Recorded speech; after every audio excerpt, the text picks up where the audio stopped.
있습니다. 네, 안산 단원을 김남국입니다. 네, 후보자님 그 질의에 앞서 선서 아까 하셨죠? 그렇습니다. 예, 답변 정말 진실되게 거짓말하지 않고 성실하게 답변할 약속하실 수 있으실까요? 이미 제가 약속을 했습니다. 네. 그러면 지금 딸의 논문과 관련된 전자책과 관련된 거 해명 들어보면 스펙 쌓기 아니다. 그리고 이거 대필한 게 아니고 딸이 직접 한 것이다. 외부의 조력을 받지 않았다라는 그런 취지인 것 같습니다. 맞나요? 아까 제가 그 네. 위원님 말씀하신 그 부분에 대해서 알아봤거든요. 사실 제가 처음 모두에 말씀드렸지만 제가 딸이 이렇게 구체적으로 어떤 공부를 하고 있는지는 전혀 사실 모르고 지냈거든요. 이 상황에서 제가 좀 확인해 보니까 의원님 말씀하신 그 답변은 그 어떤 팬데믹 뭐 그런 동아리에 관한 질문에 대한 답변이었던 것 같습니다. 그러니까 기본적으로 아니요, 어떤 그게 라이팅에 대해서 아니라 도움을 받지 않았다는 말을 한 건 아니고 지금 이 청문회 과정에서도 답변하는 게 이 논문들이 논문 수준이 아니라 두세 페이지 정도의 리포트에 불과하고 예. 그리고 그냥 학습 과정에서 학교의 과제를 아카이브 형식으로 저장해 놓은 것에 불과하다 이렇게 이야기를 했지 아닙니다. 않습니까? 학교 과제로 낸 적이 없다고 아니 말씀드렸죠. 본인 그렇게 지금 답변을 그렇게 했어요. 아니요. 학교 제가 과제로 학습의 학교 과정- 과제를 낸 적이 없다고 말씀드렸습니다. 학습의 과정에서 아카이브 형식으로 저장해 놓은 거다라고 하면서 스펙 쌓기라고 아니라고 지금 이야기를 한 거예요. 본인의 학습 과정을 저장해 놓는 게 스펙일 수는 있겠죠. 그런데 제가 말씀드리고 싶은 것은 그걸 입시에 사용한 적이 없고 앞으로도 사용할 생각이 없다는 입시에 겁니다. 사용하지 않고 그냥 본인의 그냥 능력으로 했다라는 거죠.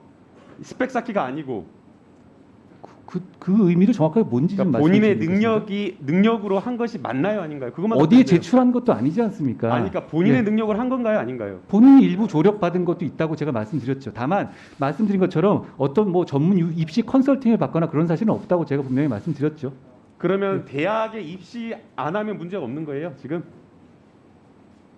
입시에 앞으로 제출 안 하면 아무런 문제가 없다라고 생각하시나요? 위원님, 이게 무슨 뭐 미래에 있을 일을 재단해가지고 아니요, 그게 그걸 아니라 가정적으로 지금까지 지금 말씀하시면 후보자의 도덕성을 묻는 겁니다. 후보자가 생각했을 때 고위공직자로서 생각했을 때 이러한 어떤 스펙 쌓기 문제 있다 생각하신가요? 아니면 없다고 생각하시나요? 말씀 올리겠습니다. 제가 아까 말씀드린 것처럼 이 부분에 대해서 이게 아무나 할 수 있는 일은 아니고 아무에게 주어지는 기회가 아니고 사회적으로 큰 혜택이기 때문에 더 조심하면서 봉사하면 살겠다는 말씀을 드렸습니다. 그런 점에서 이렇게 뭐 이게 이게 반칙이나 지금 딸 편법이 아이가 한 거 아니라는 맞나요, 안 맞나요? 예? 딸 아이가 직접 한 게 맞나요, 안 맞나요? 저는 딸 아이가 했다고 들었습니다. 아니 청문 과정에서 지금 했다고 들었다고 하는데 지금 거짓 해명일 가능성이 매우 높은데 말씀해 주시면 아이 제가 알아보겠습니다. 전자공학회가 주최하는 학술대에서 굉장히 권위 있는 학술지입니다. 2달 사이에 2편의 논문을 공저자료에서 학술지 발표했습니다. 이거 가능한가요, 딸아이가? 고등학교 1학년 때? 작년 12월입니다. 제가 그 논문이라는 걸 어제 한번 봤거든요. 그거 그렇게 수준 높은 얘기 아닙니다. 그 영어로 썼을 뿐이지. 그리고 IEE라는 곳이 그렇게 문턱이 높은 자, 곳은 아닙니다. 계속해서 수준 높은 논문이 아니다라고 이야기를 하는데요. 공학 논문이기 때문에 실험과 관련된 여러 가지 논문이기 때문에 원래 5페이지에서 6페이지 이렇게 짧은 논문이 나온 겁니다. 자, 그러면 어려운 논문 아니라고 하는데 이 말씀해 드릴게요. 점성이 높은 유산균, 연쇄 상구균 살리바리우스 균을 경구용 의약품으로 봉입하기 위해 이중 유아 액적에 최적화하는 실험 과정을 분석하고 결과를 담고 있는 이 논문을 일저자로 썼습니다. 이모하고 같이. 공저자가 아니라 일저자로. 누구와 같이 썼다고요? 이모하고요. 이모. 제 딸이요? 그렇습니다. 실험을 한 적이 딸이? 있는지. 내 딸이 그러니까 잠깐만요. 이모하고 제 이모 누구의 이모 말씀이신가요? 2022년 1월 26일 논문에서 말한 겁니다. 위원님 제가 사실 뭐 이걸 잘 챙겨보는 아빠가 아니라 잘 모르긴 하겠는데요. 이모랑 뭘 같이 했다는 얘기는 논문을 같이 썼다는 얘기 제가 처음 들어봅니다. 논문을 한번 찾아보시고요. 해당 실험을 직접 해서 일저자로 해서 공저자로 올려가지고 논문을 썼다라고 지금 이야기를 하는 겁니다. 확인해 그 보겠습니다. 외에 지금 IE에 작성했다라고 하는 논문도 단독 저자 그리고 공저자로 해서 작성한 논문들 이게 가능한 겁니까? 저는 가능하다고 봅니다. 그 지금 외수 그거는 어떻게 된 겁니까? 왜 이모하고 했다고 하는 아니 거예요? 이모랑 했다는 거를 팩트를 좀 알려주십시오. 제가 솔직히 이거 나올 때마다 얘기를 듣고 확인한 그러면 거라서요. 그거는 추후에 추가적으로 지금 그렇게 확인해 보고요. 그렇게 해주시면 좋겠습니다. 만약에 지금 이 논문을 그냥 아카이브 형식으로 그냥 습작한 것을 저장해 놨다라고 한다면 왜 방글라데시야 해외 뭐 여러 국제 학술지에 제출을 했는데 그 학술지가 여러 군데에 나눠져 있어가지고 5군데 이렇게 학술지에 제출한 겁니까? 그 학술지라는 것의 수준과 문턱을 좀 봐주십시오. 그 정도 가지고 대학 입시에 외국 입시를 한다 하더라도 습작한 거라면 왜 그렇게 한 거가요? 습작한 거라면. 말씀드린 것처럼 여러 가지 학습 활동에 있었던 거죠. 저장해 놓은 거다. 전 이렇게 그러니까 들었습니다. 그거를 해외에다가 돈을 주고 투고를 한다. 그게 이유가 된다고 생각하세요? 본인 입장에서 그래도 해놓은 것을 올려놓는 것 자체가 뭐 해외 문제될 것 같지 학술지에 않겠습니까? 투고해가지고 그냥 블로그에 올리는 것도 아니고 해외 학술지에 돈을 내고 투고를 한다. 그것도 방글라데시아에 있는 학술지까지. 위원님, 제가 그 하나하나 뭔지 잘 모르겠는데요. 그러니까 제가 그게 듣기로는 말씀드리지 않습니까? 아니 그게 제가 말씀이 맞는지 확인이 안 되니까 제가 답을 드리긴 어려운 아니, 거고요. 그렇게 지금 학술지가 오픈 국정이 액세스 그렇습니다. 저널로 알고 있습니다. 누구나 아니, 돈을 오픈 내면 액세스 저널은 돈을 나중에 내면 저장을 하는 올릴 수 거고요. 있는 거죠. 자, 또 하나 물어보겠습니다.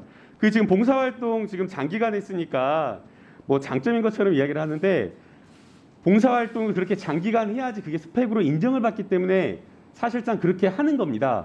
자, 하나 묻겠습니다. 그 봉사활동 그렇게 많이 했다라고 하는 것을 왜 돈 내고 광고를 하나요, 기사로? 그것은 그게 왜? 예, 말씀드려도 되겠습니까? 네. 제가 저도 이번에 처음 알긴 했는데요. 그게 대단한 언론사가 아니라 뭐 가로수 같은 거, 인터넷 가로수 이런 식의 그 지역 홍보지인데요. 거기서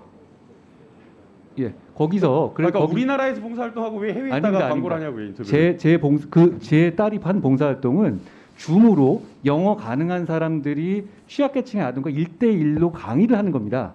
그러니까 그거 이후에 외국에 있는 해외 교포들이나 이런 사람들이 상당히 많이 가입을 해서 튜터로서 일을 했었고요. 그게 뭐가 이상하다는 건지 잘 모르겠습니다. 그리고 그 부분에 대해서 그게 무슨 대단한 유수의 언론에 낸 것도 아니기 때문에 그거 가지고 나중에 무슨 스펙을 쓸 수 있는 문제도 아닙니다. 그리고 그 몇 년에 걸쳐서 실제로 봉사를 했고요. 최근에 어떤 보도도 있었지만 지금 광주나 어떤 충청도에 있는 봉사센터에서는 이거 굉장히 잘한 봉사다라고 그 센터에 있는 분께서 일부러 인터뷰를 최근에도 하신 걸로 알고 있습니다. 그러니까 단순하게 이게 뭐 봉사가 아니고 스펙 쌓기일 뿐이다라고 폄하하는 것은 조금 제가 그건 수긍하기는 어렵습니다. 아니, 한국에서 봉사활동 일부만 더 주십시오. 네. 한국에서 봉사활동을 하고 미국 지역 매체에 돈을 주고 광고하고 홍보를 한다라고 하는 것은 납득하기가 어렵고요. 그 다음에 봉사활동을 아까 이런 것들을 장려해야 된다라고 말씀을 하셨는데 봉사활동 이런 것들을 장려한다라고 한다면 저희가 국회에서 자료 요청을 한 자료, 봉사활동한 시간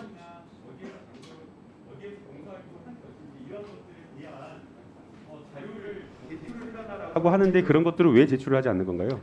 그 외국에서 아까 말씀 다시 한번 반복드립니다만 외국에서 있는 교포들이나 이런 분들이 이 홍보 내용을 보고 실제로 많이 이 봉사에 그 튜터로서 가입을 해주셨습니다. 그런 목적을 한 것이니까 그게 그 줌으로 하는 강의이기 때문에 교사들이 꼭 한국에 있는 사람들만 있는 게 아닙니다.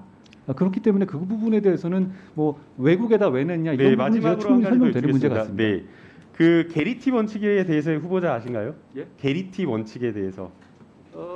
그게 본인에게 그 징계를 이유로 징계를 통해서 겁주어서 진술을 이끌어냈을 때 그 진술이 증거 능력이 없다는 원칙이죠. 아니요, 그렇지 않고요. 피의자의 헌법상 권리가 보장되어 있고 그것이 피의자의 진술을 거부하는 권리가 법 집행관의 지지에서 대기하는 것과 충돌할 때 개인이 가지고 있는 권리와 충돌할 때 그 권리를 충돌하는 대지하는 권리로서 정당화할 수 있다라는 겁니다.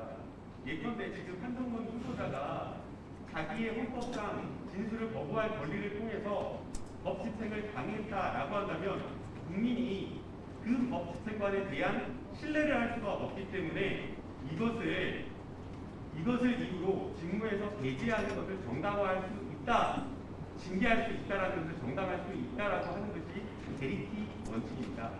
저 게러트 룰은 그게 아니라 제가 말씀드린 게 맞습니다. 그게 그 보도가 잘못 인용한 거예요. 한겨레 보도가 게러트룰을 잘못 인용한 것이거든요.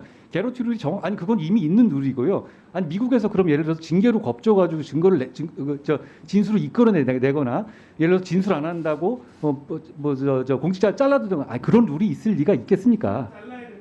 자, 정리해 주시죠.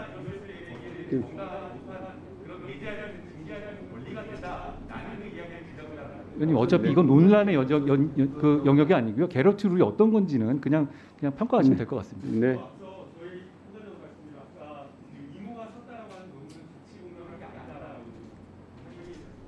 아닌 거죠, 그러니까. 네, 수고하셨습니다. 다음은 윤한홍 의원님 질의하시겠습니다.